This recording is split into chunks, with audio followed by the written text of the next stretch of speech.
우리 함께 주님 찬양하겠습니다. 찬송가 453장으로 우리 주님께 찬양합니다.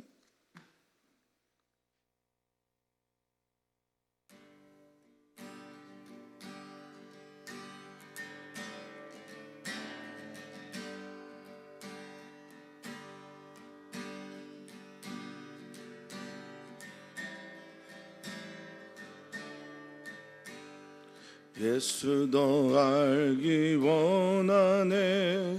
크고도 높은 은혜와 대속해 주신 사랑을 간절히 알기 원하네.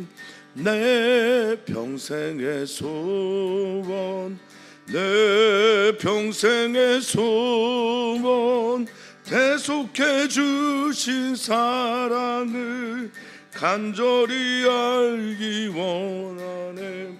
성령이 스승되셔서 진리를 가르치시고 거룩한 뜻을 깨달아 예수를 알게 하소서. 내 평생의 소원, 내 평생의 소원, 대속해 주신 사랑을 알기 원하네. 성령의 감화 받아서 하나님 말씀 배우니 그 말씀 한 절 한 절이 내 맘에 교훈 되도다.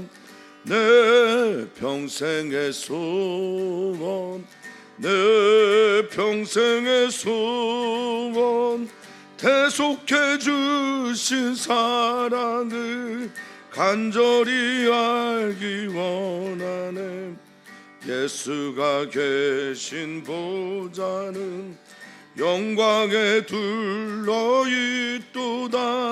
평화의 왕이 오시니 그 나라 왕성하도다.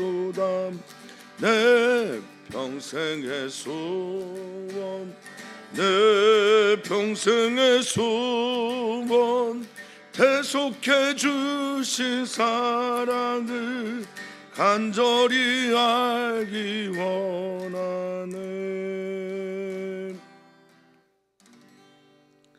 아멘, 아멘. 우리가 다 마음으로 하나가 되어서 그리스도 예수 그분의 충만한 데까지 아는 것과 믿는 것에 하나가 되어서 자라나기를 간절히 소망합니다. 아는 것만으로 되어지지 않고 또 이 아는 것이 믿음이 되어 믿음으로 살아내는 데까지 성령께서 우리 안에 운행하시며 우리를 그렇게 살아내게 해 주시옵소서. 하나님께서 오늘도 우리에게 찾아오셔서 하나님의 그 풍성한 사랑과 은혜 그리고 그것을 아는 지식이 우리 가운데 있기를 소망하오니 주님 역사하여 주시옵소서. 감사함 예수님의 이름으로 기도하옵나이다. 아멘. 아멘. 하나님의 말씀 보겠습니다. 하나님의 말씀은 디모데전서 1장 1절에서 11절까지입니다.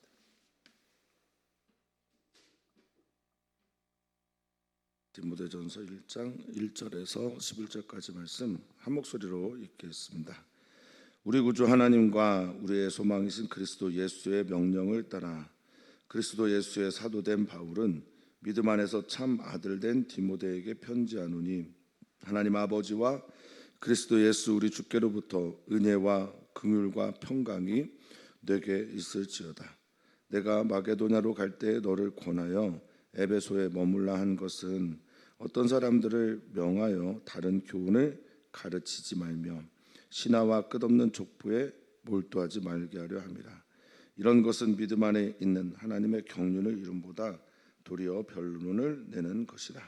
이 교훈의 목적은 청결한 마음과 선한 양심과 거짓이 없는 믿음에서 나오는 사랑이거늘 사람들이 이에서 벗어나 헛된 말에 빠져 율법의 선생이 되려 하나 자기가 말하는 것이나 자기가 확증하는 것도 깨닫지 못하는도다. 그러나 율법은 사람이 그것을 적법하게만 쓰면 선한 것임을 우리는 아노라. 알 것은 이것이니 율법은 옳은 사람을 위하여 세운 것이 아니요 오직 불법한 자와 복종하지 아니하는 자와 경건하지 아니하는 자와 죄인과 거룩하지 아니한 자와 망령된 자와 아버지를 죽이는 자와 어머니를 죽이는 자와 살인하는 자며 음행하는 자와 남색하는 자와 인신매매를 하는 자와 거짓말하는 자와 거짓 맹세하는 자와 기타 바른 교훈을 거스르는 자를 위함이니 이 교훈은 내게 맡기신 바 복되신 하나님의 영광의 복음을 따름이니라. 아멘. 아멘. 오늘부터 우리는 디모데전서의 말씀을 묵상하면서 하나님께서 우리에게 주신 음성을 듣고자 하는데요. 디모데전서는 바울의 영적인 아들, 여기서는 이제 믿음 안에서 참 아들 된 디모데 이렇게 표현하고 있는데, 디모데가 젊은 나이에 에베소라고 하는 큰 도시의 목회자가 됩니다. 여기서 목회자라고 하는 어떤 성직을 받았다 이런 표현보다는 바울이 3차 전도 여행에서 에베소에서 마게도냐로 떠나게 될 때 자신의 마음을 그리고 에베소를 향한 사랑을 가지고 있는 우리 디모데에게 에베소 교회를 부탁하고 떠나게 됩니다. 그렇게 떠나고 나서 바울이 몇 차례 에베소로 다시 돌아오려고 하였으나 마음이 그렇게 원이었지만 되지 않아서 에베소에 있는 디모데에게 편지를 보내게 됩니다. 당시에 이제 그 교회를 위협하는 이단의 종류가 크게 한 두 종류 정도가 있었고요. 또 유대교의 위협은 여전했었을 때입니다. 당시에 교회를 위협하는 이단의 종류가 하나는 영지주의였고요. 또 하나는 영열광주의였습니다. 영지주의는 제가 요한복음을 설교하면서 몇 차례 설명을 드렸습니다만, 영적인 지식이 있는 사람들만이 자신들에게만 특별하게 주어지는 그 지식이 자신들을 구원한다, 또 자신들 공동체를 구원한다라는 사상이었고요. 이 이단은 매우 위험한 것이었습니다. 또 하나의 이단은 영열광주의인데, 아마도 이제 당시에 우상을 숭배하는 그 풍속에서 왔던 것으로 보입니다. 자신 어떤 황홀경에 빠지는 그런 신비주의라고 보시면 되겠는데요. 그래서 확실한 무언가를 주는 두 이단이죠. 영주주의와 영열광주의는 우리의 그룹으로도 공동체로 들어오면 구원받는다라고 하는 그 확실함, 또 하늘로부터 신령한 어떤 것을 확실하게 경험해야만 믿는다라고 하는 영열광주의뿐만 아니라 유대교의 공격이 매우 심했었습니다. 유대교는 잘 아시다시피 율법을 통해서 그들을 공격했죠. 율법을 지키지 않는 모든 이들에 대해서, 그리고 율법뿐만 아니라 율법을 해석하는 모든 종류의 것들을 가지고 예수님도 많이 공격을 당했던 장로들의 유전이라고 하는 하나님의 말씀과 상관없는 그것으로 그들을 많이 괴롭혔었습니다. 이런 공격 앞에서 하나님의 사람으로 또 예수 그리스도의 종으로 부름을 받은 사랑하는 디모데에게 바울이 권면과 그리고 목회에 대한 이야기를 하는 것이 디모데 전서입니다. 목회자에게만 들려오는 말씀이냐? 그렇지 않죠. 모든 주님의 사랑하는 성도들에게 각자의 자리에서 선교사적 삶을 살고 있는 성도님들에게 들려주시는 말씀이라고 믿습니다. 디모데 전서는 편지입니다. 편지는 보내는 사람이 있고 받는 사람이 있습니다. 보내는 사람이 누구인지를 말해주는 게 우리가 읽은 오늘 본문 1장 1절에 있는 내용이고, 받는 사람은 디모데입니다. 그런데 조금 더 생각을 해보면 우리 주님은 언제나 우리에게 편지를 보내고 계십니다. 지금도 사랑의 편지를 보내고, 먹물로 쓴 게 아니라 마음에 깊이 새겨놓은 그런 편지를 보내고 계신데, 그 편지를 잘 받아들이는 믿음으로 취하는 성도님 되시기를 축원합니다. 1절을 보면 이렇게 시작합니다. 원어에는 이렇게 시작해요. 파울로스, 즉 바울, 나라는 사람이 보내는데 나 바울이 어떤 사람이냐, 자신의 정체성을 아주 분명하게 선언하고 있습니다. 바울의 편지는 대부분 그렇습니다.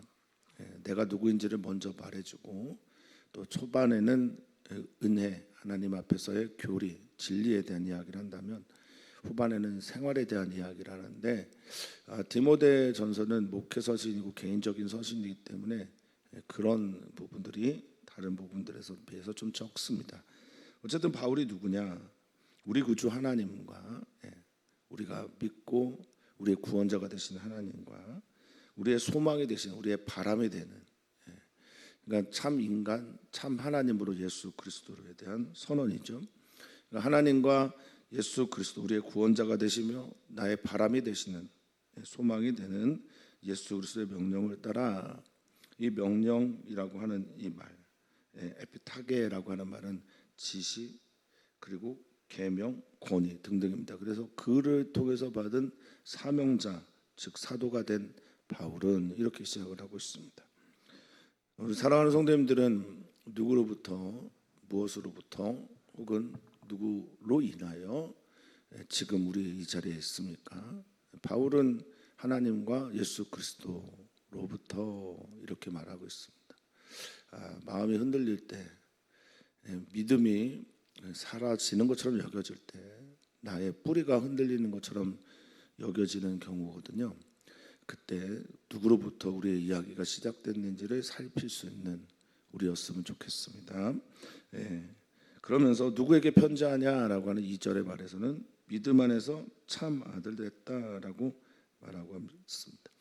믿음 안에서 예수님께서, 예수님의 가족들이 주님을 찾아오셨을 때 그렇게 말을 합니다. 누가 내 형제냐, 누가 내 자매며 누가 내 아버지 어머니냐, 하늘에 계신 아버지의 뜻대로 행하는 이들, 바로 여기 있는 사람들이 그렇다라고 말을 했거든요. 하늘에 계신 아버지의 뜻대로 행하는 것, 그것이 바로 믿음이고, 예수님은 하늘 아버지의 가족 찾기, 그것에 자신의 삶을 거셨습니다. 사도 바울도 믿음 안에서 참 아들이다라고, 자기가 혈과 육으로 낳은 아들이 아니라 하나님의 영 안에서 믿음으로 낳은 아들, 마게도냐에서, 아니죠, 루스드라에서 만난 그 아들에 대해서 이렇게 얘기를 하고 있습니다. 하나님의 아들, 우리는 양아들이 있어야 합니다. 당시에 이제 로마 문화에서는 자신의 가문을 드러내기 위해서 양아들을 많이 뒀습니다. 그리고 가문을 빛나게 하는 명예를 드러내는 일을 자신의 상속자 삼고도 했었거든요. 오늘 이 양아들 개념은 그런 개념이라고 생각하지 않고 사도 바울은 하나님 나라의 확장, 하나님 나라의 가족, 하나님의 뜻대로 살아가는 이들이 바로 나의 아들이다라고 말을 했습니다. 우리도 우리의 자녀들만 자녀들이라고 생각하지 않고 수련회와 성경학교를 준비하고 있습니다. 이 아이들이 모두가 다 우리의 자녀들이고 우리가 함께 키워야 할 아이들입니다. 옛말에 아이 하나는 동네에서 키워야 된다고, 한 동네에서, 이건 진짜 아프리카에서 유래된 말인데요. 교회에서 아이들을 키워줘야 합니다. 같이 키워야 합니다. 내가 맡은 바 부모로서의 사명도 있지만 교회 전체가 품어야 될 사명도 있습니다. 그에게 편지를 하는데 그에게 바라는 것이 있어요.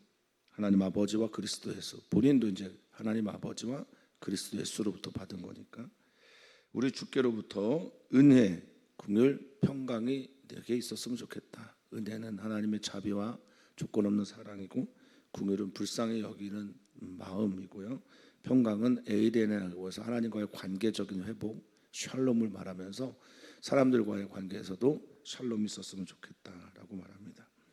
그러면서 바로 당신이 하고 싶은 얘기를 하게 되는데, 하다 보면 이제 이야기가 길어지기 때문에 바울은 여기에서 목적을 얘기하는 것처럼 보이지만 반복해서 생각나는 대로 때로는 디모데에게, 때로는 목회에 대하여, 또 디모데에게 개인적인 서신과 목회에 대한 서신이 계속 교차하면서 편지를 이루고 있습니다. 내가 마게도냐로 가면서 3차 전도 여행 때 에베소에 널 남겨놨어요. 에베소는 당시에 가장 큰 도시 중에 하나였습니다. 로마가 가장 큰 도시였다고 하면 그 다음에 아마 에베소 정도가 아니었을까 여겨질 정도로 큰 도시였습니다. 내가 마게도냐로 가면서 너를 권하여 에게 특별하게 그를 부탁한 목회하게 된 거기에 머무르라고 한 이유는 어떤 사람들을 명하여 다른 교훈을 가르치지 말며, 다른 교훈이 등장하는데 제가 서두에 설명드렸던 이단들에 대한 겁니다. 다른 교훈들이 너무 많이 교회 안에 들어오고 그 위협이 있으니까 사도 바울이 3년여나 목회했던 이 에베소를 매우 사랑했거든요. 2차 전도 여행 때는 굉장히 오래 있고 머물러 있으면서 사랑했던 그곳에 대해서 떠나려고 하니까 여전히 위협적이고 불안한 겁니다. 그래서 가장 믿을 만한 아들, 믿음의 참 아들을 거기에 맡겨놓은 거죠. 다른 교훈을 가르치지 말라고 합니다. 다른 교훈, 아까 영지주의와 또 영영절광주의. 영지주의는 이원론적인 그런 바탕으로 극단적인 삶을 추구하거든요. 극단적인 쾌락 아니면 극단적인 금욕 뭐 이렇게 하는 거예요. 그러니까 이 일들을 통해서 하나님의 사랑을 경험하지 못하는 겁니다. 하나님의 은혜를 경험하지 못합니다. 또 하나는 4절입니다. 신하와 끝없는 족보에 몰두하지 말라라고 하는데 이 몰두가 마음을 빼앗기다라고 하는 프로셰크라는 헬라어입니다. 마음을 거기에 뺏기고 거기에 주목되어지고 관심을 갖고 달라붙어 있는 겁니다. 그러니까 그러지 말라고 말을 합니다. 신하는 이야기들이라고 보면 되고 족보는 유대교가 그렇게 강조하는 족보입니다. 하나님의 나라에 하나님의 백성이 된 것은 혈연으로 혈육으로 되어진 것이 아닙니다. 니고데모가 질문했던 것처럼 혈과 육으로만 되는 것이 아니라 하나님의 영으로 물과 성령으로 나야만 하나님 나라의 백성, 거듭난 자, 하나님의 자녀가 되는 것입니다. 거기에 몰두하지 말라는 거예요. 이런 것들은 믿음을 낳게 하지 않는다. 믿음 안에 있는 우리가 믿음을 통해서만 받아들일 수 있는 하나님의 경륜, 에코노미아라고 하는 단어고 요즘 영어로 하면 이코노미입니다. 이코노미 하면 경제죠. 근데 경륜이라고 하는 이코노미아는 하나님의 섭리를 말합니다. 그러니까 하나님의 뜻, 하나님의 원, 하나님의 바라심을 이루는 것보다 무엇을 만들어내느냐? 다른 교훈, 영주주의나 영열광주의나 유대교에 빠져있는 이들은 무엇을 만들었냐? 도리어 변론을 낸다라고 말합니다. 변론은 뭐냐? 다투는 거잖아요. 말다툼이에요. 합력해서 하나님의 나라를 향해 하나님의 뜻을 향해 나아가야 하는데 그것은 전혀 관심 없고 네가 잘했냐 내가 잘했냐 내가 옳다 네가 틀리다라고 하는 위에 변론만 하는 겁니다. 토론과 논쟁만 있는 거예요. 이게 뭘 하는 거냐? 본은 잃어버리고 말에만 쫓겨나가는 겁니다. 그러니까 본말이 전도되고 주객이 전도된 삶을 살지 않도록 다른 교훈 너 쫓지 마. 그래서 내가 정말 추구해야 되는 게 뭐냐? 하나님께서 주신 교훈, 하나님께서 찾으라고 하는 말씀, 너가 그것에 집중해야 되는데 내가 높아심에서 너에게 한 번 더 얘기하는데 그 교훈이 뭐냐? 청결한 마음, 5절입니다. 마음과 선한 양심과 거짓이 없는 믿음에서 나오는 뭐라고 합니까? 사랑이라고 말합니다. 그 핵심적인 건 하나님의 사랑을 향해 나아가야 하는데 하나님의 사랑을 향해 나아가지 못하게 하는 다른 교훈들과 족보와 신화의 전념이에요. 그 무엇을 아느냐, 무엇이 맞느냐 이런 것들에 집중하다 보니 하나님의 향한 사랑도 잊어버리고 하나님께서 우리에게 베풀어 주신 사랑도 잊어버리는 거예요. 마음이 청결해지지 않는 겁니다.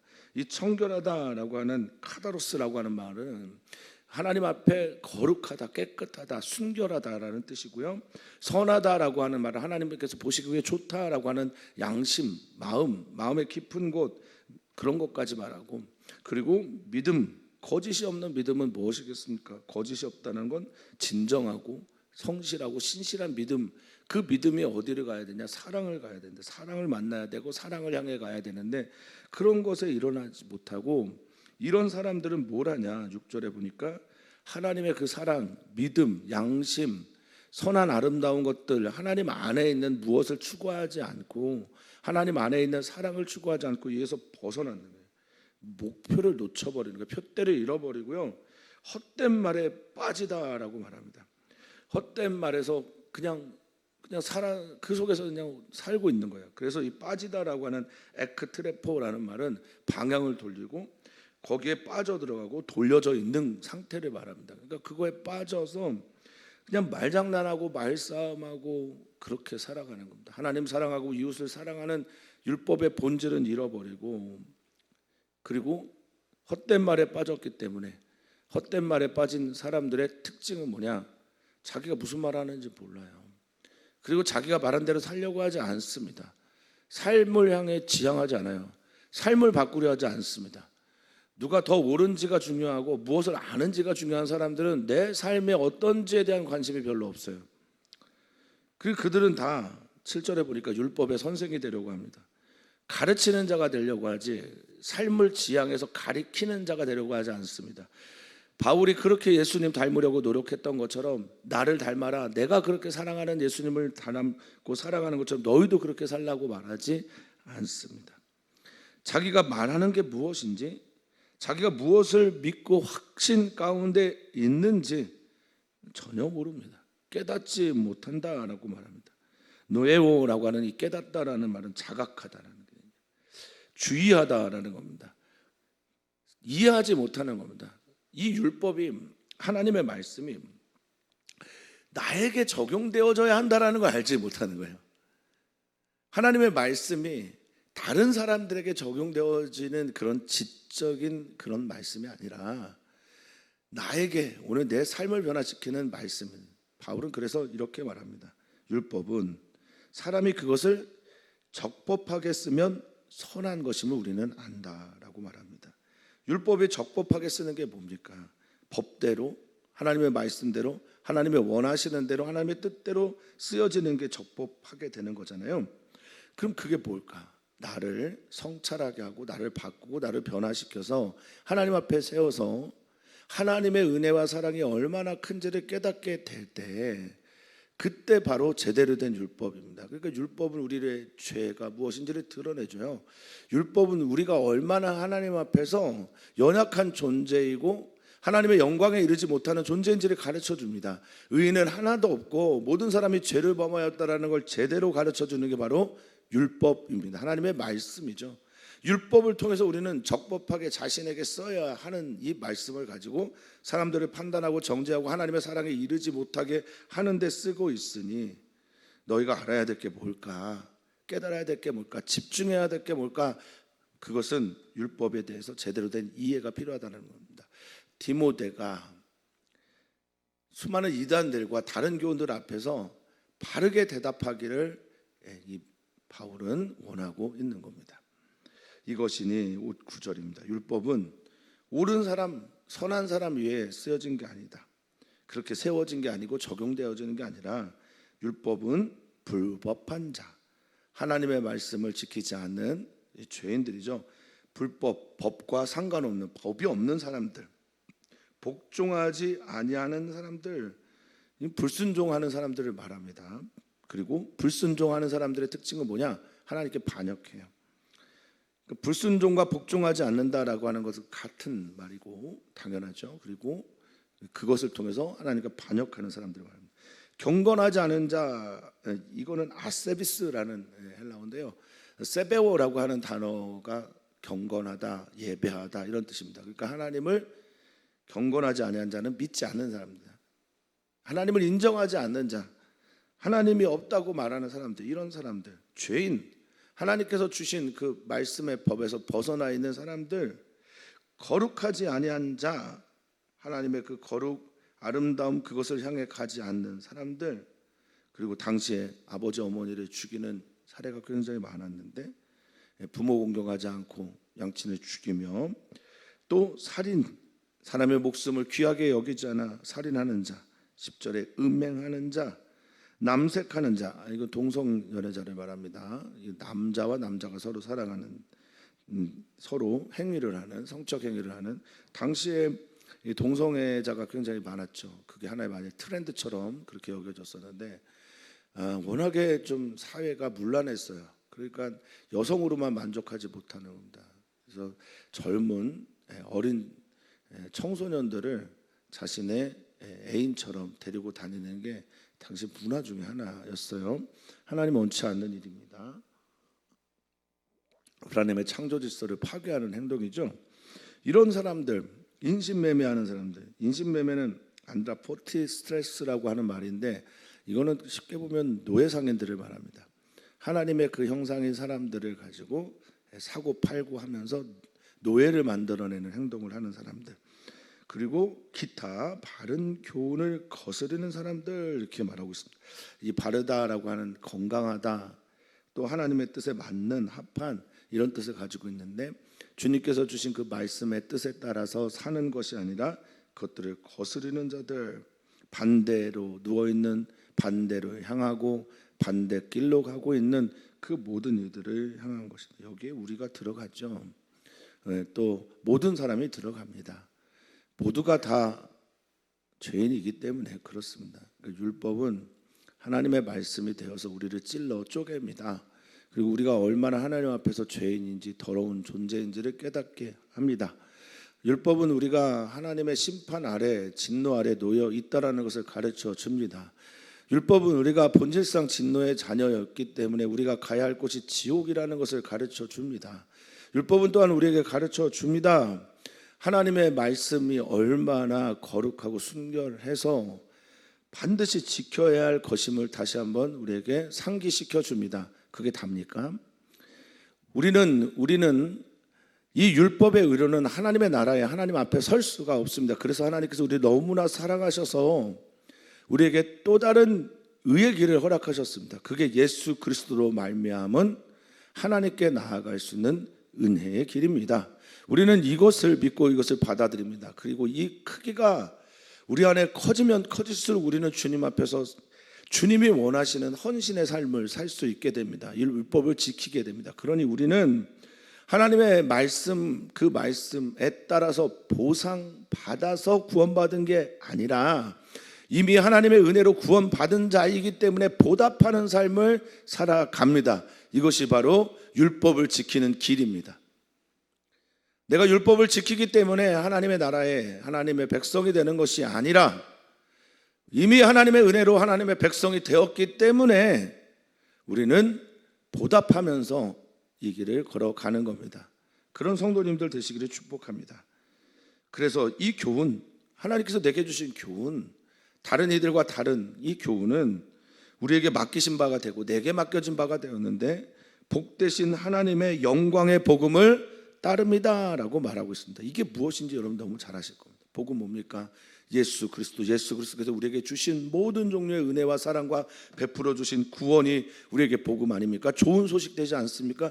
나로서는 할 수 없는 일을 하나님의 은혜에 의해서 믿음으로 말미암아 구원을 얻고 하나님의 자녀가 되고 하나님의 백성이 되고 죽음에서 생명으로 옮겨지게 된 이 모든 사건, 이게 바로 복입니다. 하나님 나라의 복이며 우리가 받은 복음입니다. 우리가 받은 교훈입니다. 그러니 우리는 이것을 지적으로만 취하는 것이 아니라 우리의 삶을 통해서 믿음으로 이 일들을 만들어 가야 합니다. 그런 복된 일들이 우리 가운데 있기를 소망합니다. 이 복음이 무엇인지에 대해서 이제 내일 디모데전서 1장 12절부터 20절까지 또 나오게 되는데, 우리 사랑하는 성도님들, 우리는 복음으로 살아가는 사람들이어야 합니다. 그리고 복음으로 산다라는 건 믿음으로 산다는 것이기에 믿음으로 또한 승리하시기를 주의 이름으로 축복하고 축원합니다. 오늘 우리는 기도하고 또 바랍니다. 우리의 청년들이 하나님의 나라의 일꾼이 되기를 소망합니다. 우리 청년들이 하나님 나라의 그 빛을 비추는 이들이 되기를 소망합니다.